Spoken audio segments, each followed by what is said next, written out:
안녕하세요. 나는 간암 말기 이후 지금 더 건강해졌다. 저자 최종아입니다. 간힐리언스 간암치유 프로그램을 운영하면서 실제 간암을 치유하며 도움되었던 내용을 바탕으로 콘텐츠를 제작하고 있습니다.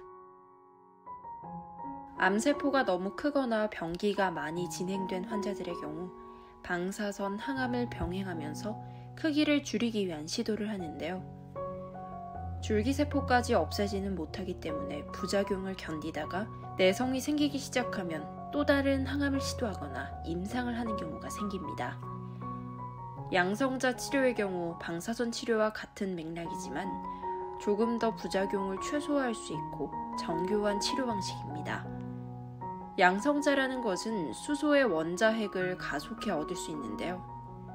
기존의 방사선 치료에 비하면 정상 조직의 손상 위험 정도를 최소화할 수 있습니다.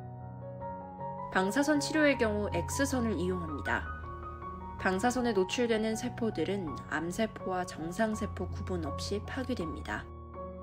양성자의 경우 정해놓은 곳에 도착하기 직전까지는 방사선을 거의 방출하지 않고 특정한 곳에서만 방사선 흡수를 유도하기 때문에 에너지를 비교적 수월하게 조절할 수 있다는 장점이 있습니다. 반면 미국 의사협회에서는 방사선 치료와 양성자 치료를 받은 환자들의 생존 기간 자체에는 아무 차이가 없다는 결과를 발표하기도 했습니다. 비교적 초기에 작은 크기의 암을 좀 더 안전하게 제거할 수 있는 방법이라는 사실과 생존율의 관계는 구분해서 생각해야 한다는 것인데요. 양성자 치료의 부작용은 5% 내외지만 치료 후에 극심한 고통을 호소하시는 분들도 계십니다. 환자의 상황에 따라 다르기 때문인데요.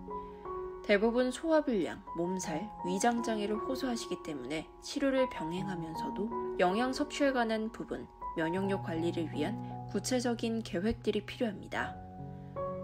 병원에서 받아볼 수 있는 최신 장비의 시술 중 하나지만 전이 된 경우 또 혈관에 침윤이 있는 경우 등 비교적 병기가 많이 진한 환우들의 경우 시도가 어려운 경우가 많습니다.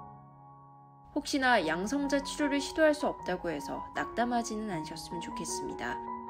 우리 암 환자가 받는 시술과 수술로 암세포를 일부 제거할 수는 있지만 모두 제거하는 것은 불가능에 가깝습니다. 혈액 속의 암세포와 보이지 않는 미세암들은 결국에는 자신의 몸이 가지고 있는 근본적인 자연 치유력으로 극복해 나가야 합니다. 양성자 치료가 방사선 치료의 부작용을 크게 줄여줄 수는 있지만 줄어든 부작용을 바탕으로 어떤 부분을 병행할 것인지 함께 생각해야 합니다. 암세포를 직접 공격하는 부분에 있어 강도와 부작용의 차이가 존재하는 것인지 근본적인 신체 내의 염증 관리, 재발과 전이를 막기 위한 면역력 정상화는 환자와 보호자가 일상에서 주체적으로 실천해 나가야 할 숙제입니다. 항암의 부작용으로 고민 중이시라면 망설이지 마시고 가장 안전하게 실천할 수 있는 방법부터 시작하시기 바랍니다. 일상에서 가장 안전하게 지속할 수 있는 방법들은 무료 소책자를 통해 점검해 보시기 바랍니다. 오늘 내용이 도움되셨다면 좋아요, 구독 눌러주시고요. 도움될 주변 분들을 위해 많은 공유 부탁드립니다. 구체적인 질문이 있으신 분들은 운영하고 있는 네이버 간힐리언스 카페에 질문 남겨주시면 가장 빠르고 정확하게 답변 받아보실 수 있습니다. 늘 건강하시기 바랍니다.